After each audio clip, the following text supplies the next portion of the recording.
नमस्कार, मैं सुहानी सिंह। स्वागत है आपका आगाज टाइम में। वक्त हो चुका है मॉर्निंग आगाज का। चलिए नजर डालते हैं खास खबर पे। खबर सोनभद्र से है। सोनभद्र के ओबरा तहसील जिलाधिकारी बद्रीनाथ सिंह और एसएसपी अशोक कुमार मीणा की मौजूदगी में संपूर्ण समाधान दिवस का आयोजन हुआ। राजस्व विभाग से जुड़ी सबसे अधिक शिकायतें आई, जिनके निस्तारण के लिए संबंधित अधिकारियों को निर्देश दिया गया और इस दौरान किसानों को निःशुल्क मोटे अनाज के मिनी किट भी वितरित किए गए। पेंशन, आयुष्मान कार्ड के लिए लगे कैंपों का भी निरीक्षण किया गया।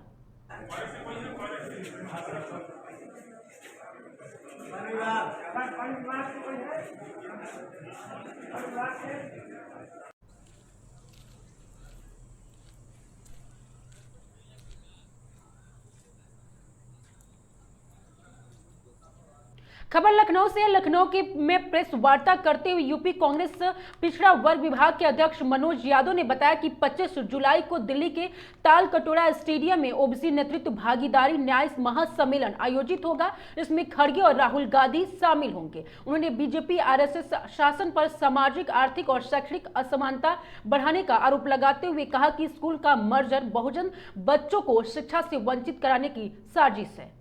सम्मानित किया जाएगा। और प्राइवेट कंपनियों की हालत आप जानते हैं, वो अपने गुंडे रखकर लोगों से वसूली कराते हैं लोग। तो मेरा कहना है कि ये जो बिजली का निजीकरण है, ये भी दलितों और पिछड़ों के खिलाफ है। पूरी तरह से भारतीय जनता पार्टी की केंद्र और राज्य की सरकारें इस देश के बहुसंख्यक गरीब आवाम के खिलाफ खड़ी है। लोगों के रोजगार को खत्म कर रही है, आरक्षण को शिथिल कर रही है। इस देश में जो निजी संस्थानों को बढ़ावा देकर जो सार्वजनिक हमारे उपक्रम है, लाभकारी निकाय हैं, उनको निजी हाथों में देकर आम गरीब आदमी के ऊपर बोझ डाल रही है, या यूँ कहिए कि गरीब लोगों का दमन करना चाहती है। उसी तरह से पूरे प्रदेश में आपने देखा होगा, जब सरकारी नौकरियां निकलेंगी ही नहीं, इन पिछड़े वर्ग के लोग अपनी गाढ़ी कमाई और पेट काट करके अपने बच्चों को पढ़ने लिखने के लिए इलाहाबाद और तमाम शहरों में तैयारी करने के लिए भेजते हैं। आपने देखा होगा कि माध्यमिक शिक्षा सेवा चयन बोर्ड, उच्चतर शिक्षा सेवा चयन बोर्ड, ये 10-10 बार अपने ही फार्म पर निकलने वाली वैकेंसियों की परीक्षा की तिथि को बढ़ाता रहता है। कोई परीक्षा पारदर्शी तरीके से नहीं हो रही है। इन सब मुद्दों पर हम लोग चर्चा करेंगे।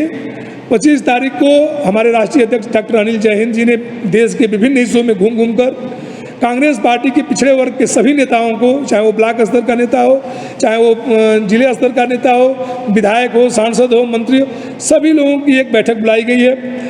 उस सम्मेलन में तालकटोरा स्टेडियम में हमारे नेता प्रतिपक्ष राहुल गांधी जी उपस्थित रहेंगे, हमारे पार्टी के राष्ट्रीय अध्यक्ष आदरणीय मल्लिकार्जुन खड़गे जी उपस्थित रहेंगे, और देश भर से हमारे जितने भी पिछड़े वर्ग के नेता हैं सब लोग उपस्थित रहेंगे। इसी की सूचना देने को और मीडिया के माध्यम से उत्तर प्रदेश के पिछड़े वर्ग के जो समाज सेवी हैं, जो समाज में पिछड़े वर्गों के उत्थान के लिए काम कर रहे हैं, उनको भी आमंत्रित करने के लिए आपके बीच में हम लोग आए हैं। अब आप लोगों का अगर हमसे कोई सवाल लेना हो तो आप ले सकते हैं।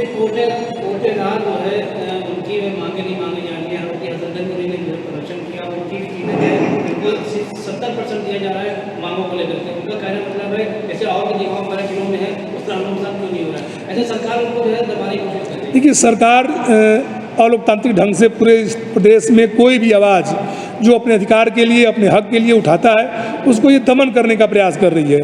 आपने देखा होगा कि जब भी छात्र अपने रोजगार के लिए लड़ता है, गरीब तबके के लोग अपने हक अधिकार के लिए लड़ते हैं, पुलिस या तो उन पर फर्जी मुकदमे लगाकर उनको जेल बंद कर देती है या उनको प्रताड़ित करती है।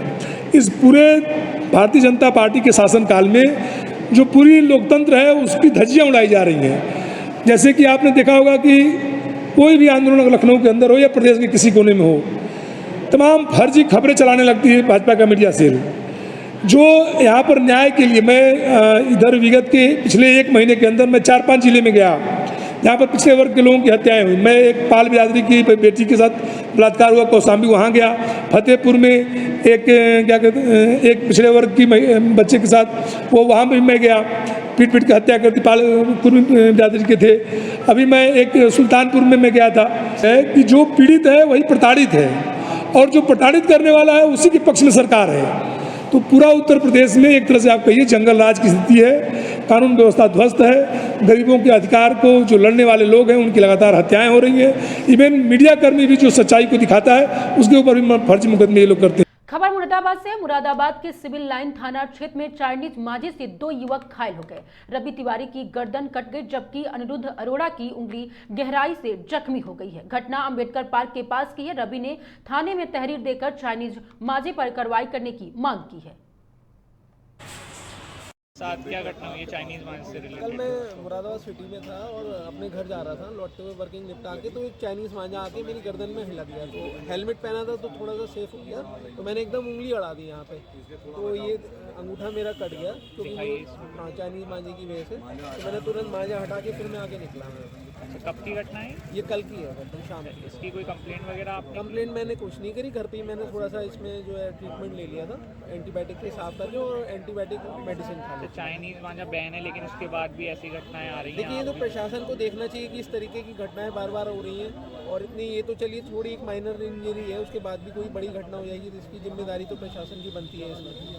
तो उनको देखना चाहिए, चेकअप सब चेक करना चाहिए, कैसा मांझा क्यों बेच रहे हैं लोग यहाँ पे, कोई कार्रवाई नहीं कर रहे थे। खबर सीतापुर से। सीतापुर के टड़िया थाना क्षेत्र में एक सनसनीखेज हत्याकांड का पुलिस ने बड़ा खुलासा किया है। मिली जानकारी के अनुसार शराब पीने के दौरान पानी की बोतल से लेकर हुए मामूली विवाद ने गंभीर रूप ले लिया है और 2 लोगों ने मिलकर एक व्यक्ति की निर्मम हत्या कर दी है। आरोप है कि मृतक ने जब पानी की बोतल से पीने का विरोध किया तो आरोपियों ने गुस्से में आकर उसके सिर पर तेज वार किया जिससे उसकी मौके पर ही मौत हो गई। घटना को अंजाम देने के बाद दोनों आरोपी फरार हो गए हैं, जिन्हें पुलिस ने सघन तलाश के बाद गिरफ्तार कर लिया है। पुलिस ने बताया कि दोनों आरोपियों को गिरफ्तार कर जेल भेजने की कार्रवाई की जा रही है। इस मामले में इलाके में सनसनी फैला दी है। वहीं पुलिस ने दावा किया है कि मामले को जल्द से जल्द न्यासगत निस्तारण किया जाएगा। पड़ा हुआ है, इसमें तत्काल पुलिस टीम और फोरेंसिक टीम द्वारा मौके पर पहुंच के जांच पड़ताल की गई और शव को नियमानुसार पोस्टमार्टम की कार्रवाई की गई। प्राप्त तहरीर के आधार पर इसमें सुसंगत धाराओं में हत्या और SC/ST में अभियोग पंजीकृत किया गया, जिसमें 2 आरोपी नामजद किए गए थे। इनकी पूछताछ और सर्विलांस के माध्यम से ये तथ्य प्रकाश में आया कि 2 व्यक्ति, जिसमें एक का नाम सर्वोत्तम है, दूसरे का रोहित है, ये लोग ईश्वरदीन के ट्यूबवेल पे शाम को गए थे। तीनों लोगों ने मिलकर वहाँ शराब पी थी और ईश्वरदीन की बोतल से सर्वोत्तम ने पानी पी लिया। इस पर ईश्वरदीन से और सर्वोत्तम से विवाद हुआ, विवाद काफ़ी बढ़ गया, तो इस पे सर्वोत्तम और रोहित ने ईंट से उठा के उसके सर में मार दिया, जिससे उनकी मृत्यु हो गई। इन दोनों आरोपियों को गिरफ्तार करके जेल भेजा जा रहा है। विवेचनात्मक कार्रवाई प्रस्तुत। ये दिनांक 22/6/2025 को जजौर थाना क्षेत्र अठरिया में एक गाँव में सूचना मिली थी कि वहाँ पे ट्यूबवेल पे ईश्वरदीन नामक व्यक्ति की शव पड़ा हुआ है। तत्काल पुलिस टीम और फोरेंसिक टीम द्वारा मौके पर पहुँच के जांच पड़ताल की गई और शव को नियमानुसार पोस्टमार्टम की कार्रवाई की गई। प्राप्त तहरीर के आधार पर इसमें सुसंगत धाराओं में हत्या और SC/ST में अभियोग पंजीकृत किया गया, जिसमें 2 आरोपी नामजद किए गए। इनकी पूछताछ और सर्विलांस के माध्यम से ये तथ्य प्रकाश में आया कि 2 व्यक्ति, जिसमें एक का नाम सर्वोत्तम है, दूसरे का रोहित है, ये लोग ईश्वरदीन के ट्यूबवेल पर शाम को गए थे। तीनों लोगों ने मिलकर वहाँ शराब पी थी और ईश्वरदीन की बोतल से सर्वोत्तम ने पानी पी लिया। इस पर ईश्वरदीन से और सर्वोत्तम से विवाद हुआ, विवाद काफ़ी बढ़ गया, तो इस पर सर्वोत्तम और रोहित ने ईंट से उठा के उसके सर में मार दिया, जिससे उनकी मृत्यु हो गई। इन दोनों आरोपियों को गिरफ्तार करके जेल भेजा जा रहा है। विवेचनात्मक कार्रवाई। खबर उत्तराखंड से। उत्तराखंड के अवादा फाउंडेशन सीमांत और दूरस्थ क्षेत्रों में शिक्षा की गुणवत्ता सुधारने के लिए सराहनीय कार्य कर रहा है। फाउंडेशन की डायरेक्टर रितु पटवारी ने एक प्रेस कॉन्फ्रेंस कर फाउंडेशन की गतिविधियों को विस्तृत जानकारी दी। उन्होंने बताया कि संस्था अब तक राज्य के 665 स्कूलों की दशा में सुधार कर चुकी है और शिक्षा के स्तर पर बेहतर बनाने के लिए निरंतर प्रयासरत है। रितु पटवारी ने कहा कि ऋषिकेश और आसपास के 12 सरकारी स्कूल में फाउंडेशन की ओर से फर्नीचर की व्यवस्था की गई है, जिससे विद्यार्थियों को बेहतर शैक्षणिक वातावरण मिल सके और इसके अलावा सीमावर्ती क्षेत्रों में 42 स्कूलों में वर्चुअल क्लासेस के माध्यम से पढ़ाई कराई जा रही है, जिससे तकनीकी शिक्षा में भी बढ़ावा मिल रहा है। बेसिकली हम शिक्षा के क्षेत्र में बहुत ज्यादा काम करते हैं। कोविड में जब हमने देखा कि जो उस राशन की जरूरत थी, मेडिकल इक्विपमेंट की जरूरत थी, तब हमने मेडिकल इक्विपमेंट, राशन वगैरह दिए और उसके बाद अभी पिछले 3 सालों से हम शिक्षा के क्षेत्र में काम कर रहे हैं।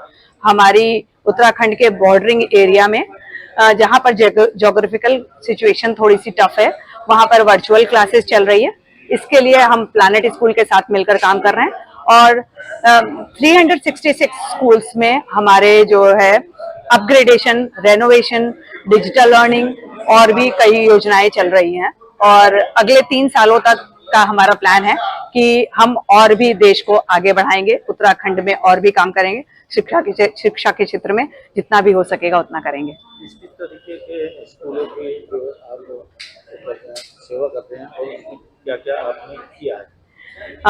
वर्चुअल क्लासेस चलती है हमारी, तो वर्चुअल क्लासेस का मतलब ये होता है कि एक तरह से टीचर दूर बैठा है, बच्चा दूर बैठा है, लेकिन वो इंटरेक्शन कर पाता है। उसका एक मन में कोई सवाल है या टीचर को कुछ पूछना है बच्चों को, वो एक तरह से रियल लाइफ क्लासेस ही होती है। तो उसमें हम रेशियो बहुत कम रखते हैं 20:1, जिससे कि बच्चे का पूरा विकास होता है और हम पूरा रिसर्च भी कर रहे हैं कि हम अपने क्लासेस को और कैसे बेहतर बना सकते हैं उसके लिए। और दूसरी बात, और बाकी जो स्कूल्स हैं हमारे 336 स्कूल्स हैं, उसमें हम डिजिटल लर्निंग कर रहे हैं की व्यवस्था कर रहे हैं। खबर ऋषिकेश से। ऋषिकेश में नीलकंठ महादेव मंदिर में जलाभिषेक के लिए आए कांवड़िए की संदिग्ध परिस्थिति में मौत हो गई। कांवड़िया अपने साथियों के साथ यात्रा पर आया था और आईपीएल मार्किंग के शौच के लिए गया था। काफी देर के बाद वापस न लौटने पर जब उसने साथियों से जाकर देखा तो वह मुंह के बल बेहोश पड़ा हुआ था। पुलिस को सूचना दी गई, जो मौके पर पहुंची और उसे एम्स ऋषिकेश ले जाया गया, जहाँ डॉक्टरों ने उसे मृत घोषित कर दिया। डॉक्टरों के मुताबिक कांवड़िए के शरीर का रंग नीला पड़ा हुआ था, जिससे आशंका जताई जा रही है कि उसकी मौत किसी जहरीले जीव के काटने से हो सकती है। हालांकि मौत के वास्तविक कारणों का खुलासा पोस्टमार्टम रिपोर्ट आने के बाद ही हो जाएगा। फिलहाल पुलिस ने शव को कब्जे में लेकर आगे की कार्रवाई शुरू कर दी है।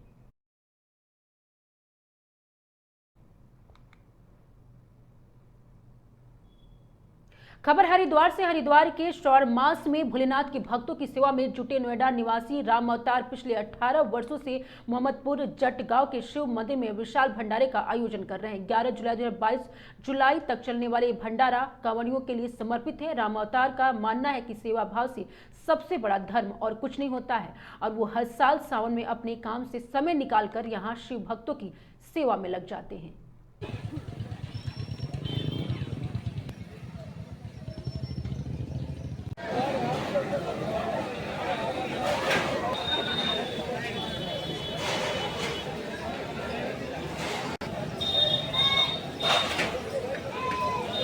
आप कावड़ लेकर आए हो, आप यहाँ का कोई व्यवस्था कैसे देख रहे हैं? बहुत अच्छी लग रही है, हमें सब अच्छा खाना मिल रहा है, अच्छी सुविधा हो रही है, अच्छा सब प्रदर्शन कर रहे हैं। जो यहाँ की साफ सफाई है कैसी है?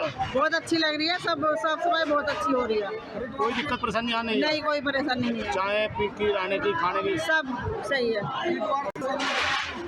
नहीं, इधर हुई है वैसा कोई परेशानी नहीं हुई है। पानी की बहुत कम होती व्यवस्था।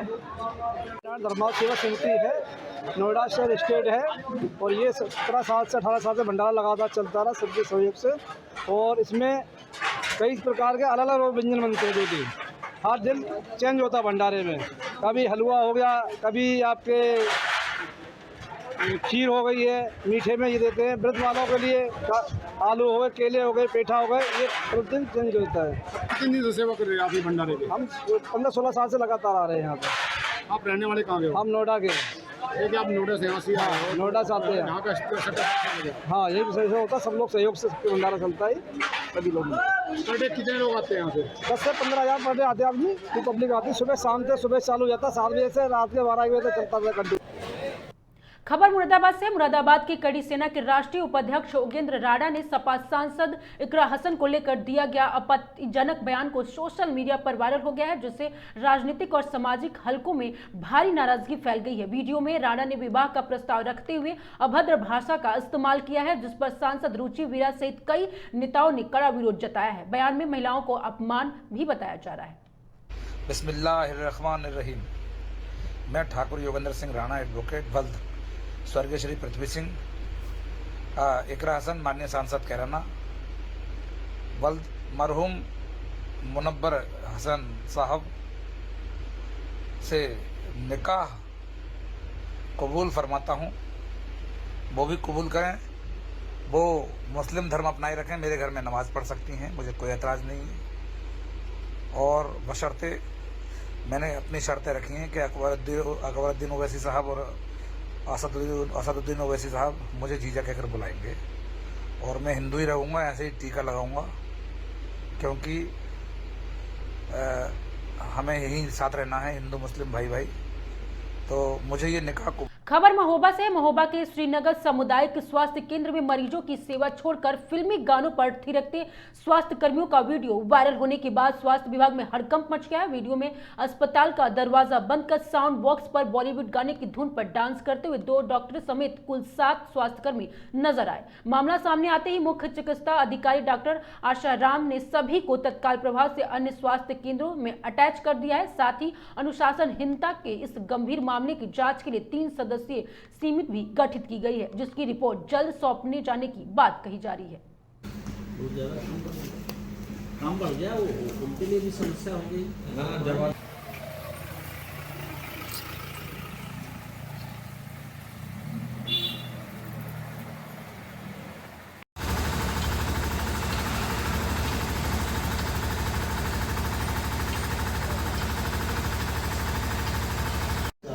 ना कार्रवाई भाई किसी एक जिला अस्पताल में जगदम्बा के लड़के के साथ मारपीट। अच्छा, आरती।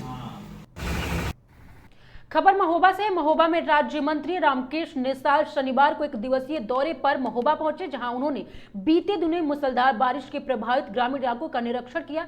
सिजहरी गांव में कच्चा मकान गिरने से मां बेटे की मौत पर शोक जताते हुए मंत्री ने पीड़ित परिवार को तत्काल आर्थिक सहायता देने के निर्देश दिए हैं। उर्मिला बांध के निरीक्षण के दौरान सिंचाई विभाग में जलस्तर और निकासी की जानकारी ली गई। मंत्री ने बाढ़ प्रभावित गाँव का दौरा कर नुकसान की समीक्षा भी की।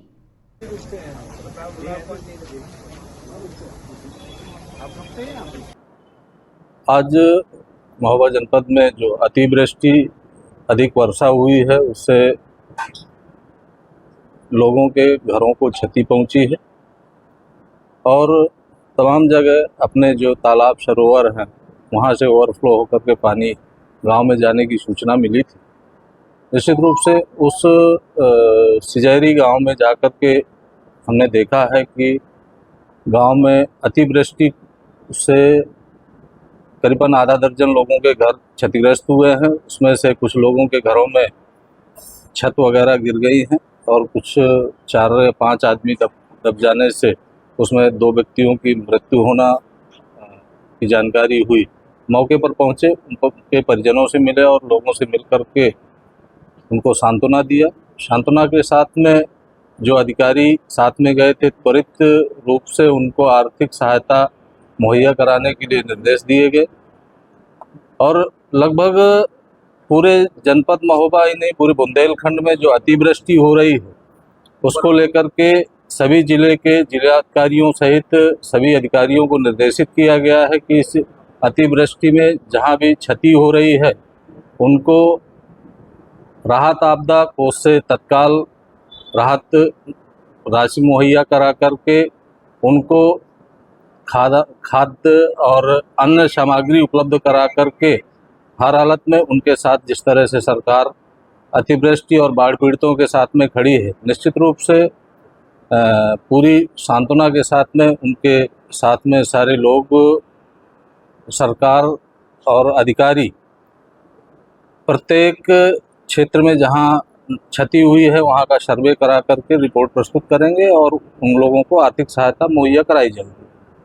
निश्चित रूप से वर्षा से किसानों को फायदा होता है और जो हमारे कभी डैम खाली रह जाते थे उनसे सिंचाई के संसाधन और पेयजल का संकट दूर होगा और जो हमारे पुराने बांध हैं वहां का भी निरीक्षण करके वहां के भी सिंचाई विभाग के अधिकारियों को भी निर्देशित किया गया है कि डैमों पर जो सेफ्टी है उसको बरकरार रखें और जैसे ही ओवरफ्लो हो अपने गेट वगैरह खोल करके लेवल पानी का मेंटेन लेवल रखा जाए और जो निचले स्तर के जगह है नीचे पर जहाँ पर गांव है, अन्य क्षेत्र हैं, यदि पानी छोड़ा भी जाए तो वहाँ पर पहले से ही सूचना करा करके जिला प्रशासन के माध्यम से पानी की निकासी की जाए।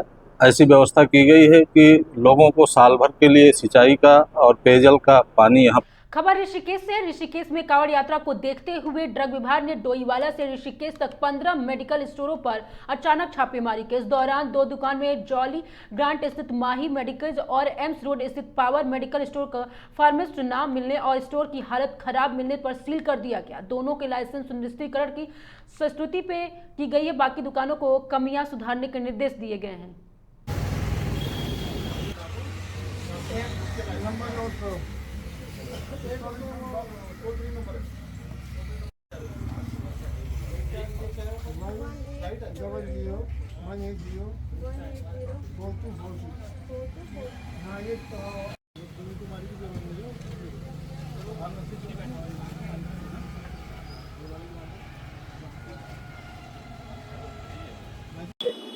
अभी हम रेगुलर एक हमने क्लीन स्वीप एक आदेश किया हुआ है कि जितने भी मेडिकल स्टोर्स हैं या जो फूड हमारे ढाबे हैं या खाना जहाँ भी प्रोवाइड किया जा रहा है उसमें सही खाना मिल रहा है या नहीं मिल रहा, दवाइयाँ किस तरह से दी जा रही हैं, फार्मासिस्ट है या नहीं है। तो मैं देख रहा हूँ हमने अभी रानी पोखरी से लेकर के यहाँ तक किया है।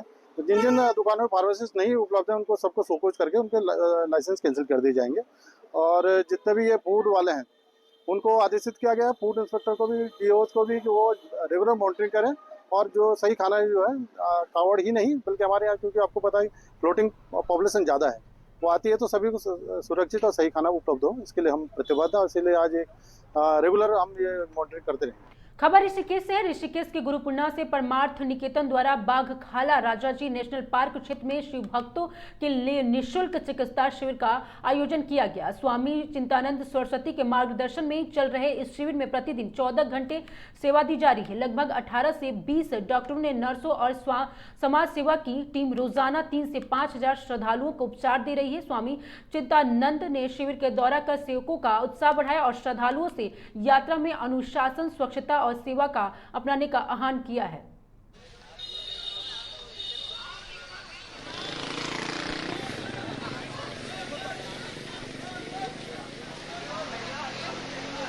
श्रावण मास में शिवरात्रि को लेकर देश भर में भक्तों को जबरदस्त उत्साह और भक्ति का माहौल देखने को मिल रहा है। हरिद्वार, गंगोत्री, गौमुख और अन्य तीर्थ स्थलों से जल लेकर कांवड़ी भगवान शिव को अर्पित करने के लिए रवाना हो रहे हैं। इसी क्रम में उत्तर प्रदेश के बुलंदशहर जिले में थाना जूनाबाई क्षेत्र अंतर्गत गांव धनीपुर से कांवड़ियों का एक बड़ा जत्था आज हरिद्वार के लिए रवाना हुआ। इस जत्थे का नेतृत्व गाँव के श्रद्धालु नेत्रपाल सिंह यादव उर्फ भोले कर रहे हैं, जो पिछले 7 वर्षों से लगातार नीलकंठ महादेव के दर्शन कर जलाभिषेक हेतु कांवड़ यात्रा का आयोजन कर रहे हैं। उन्होंने भोलेनाथ की कृपा की ही प्रेरणा मानते हुए इस यात्रा में शामिल हुए और सभी शिव भक्तों के खाने पीने, नहाने, रुकने और सुरक्षित यात्रा की समुचित व्यवस्था की। और यह जत्था विशेष उत्साह और भक्ति के साथ बम बम भोले के जयकारों के बीच रवाना हुआ और आगामी 23 जुलाई को शिवरात्रि के अवसर पर भगवान शिव पर पवित्र जल अर्पित करेगा। गंगावासियों और परिजनों ने पूरे श्रद्धा भाव कांवड़ियों को विदा किया और सफल यात्रा की मनोकामना की।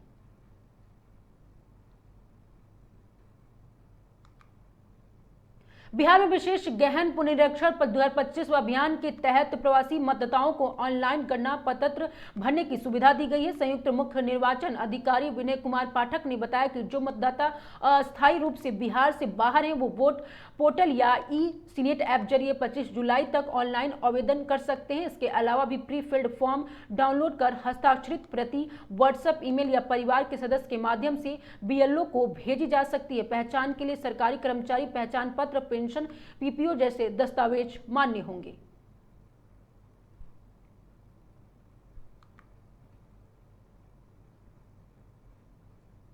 जनपद संभल के थाना जूनाबाई क्षेत्र स्थित गगुरा गांव में शुक्रवार को 2 पक्षों के बीच किसी पुरानी रंजिश, आपसी कहासुनी को लेकर अचानक विवाद भड़क उठा, जो देखते ही देखते हिंसक झड़प में तब्दील हो गया। दोनों पक्षों ने एक दूसरे पर लाठी डंडों से हमला कर दिया, जिससे मौके पर जमकर बवाल हुआ। घटनास्थल पर अफरा तफरी मच गई और कई लोग गंभीर रूप से घायल हो गए। मारपीट की पूरी घटना वीडियो सोशल मीडिया पर तेजी से वायरल हो रहा है, जिसमें लोग एक दूसरे पर बर्बरता से हमला करते हुए नजर आ रहे हैं। वीडियो सामने आने के बाद इलाके में तनाव का माहौल है। ग्रामीणों की सूचना पर पुलिस मौके पर पहुंची और हालात को काबू में किया। घायलों का इलाज के लिए अस्पताल भेज दिया गया है। पुलिस का कहना है कि मामले की जांच की जा रही है। दोषियों के खिलाफ सख्त कार्रवाई की जाएगी।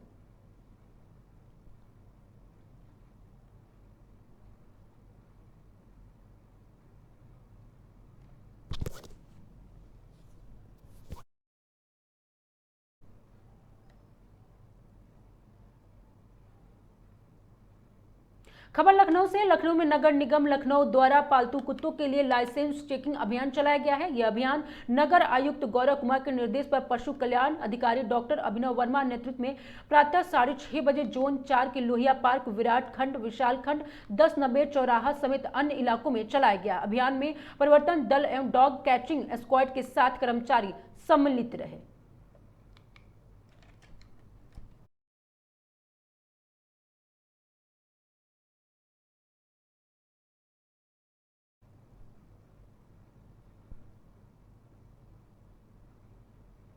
मॉर्निंग आगाज में आज के लिए सिर्फ इतना ही। देखते रहिए आगाज टाइम।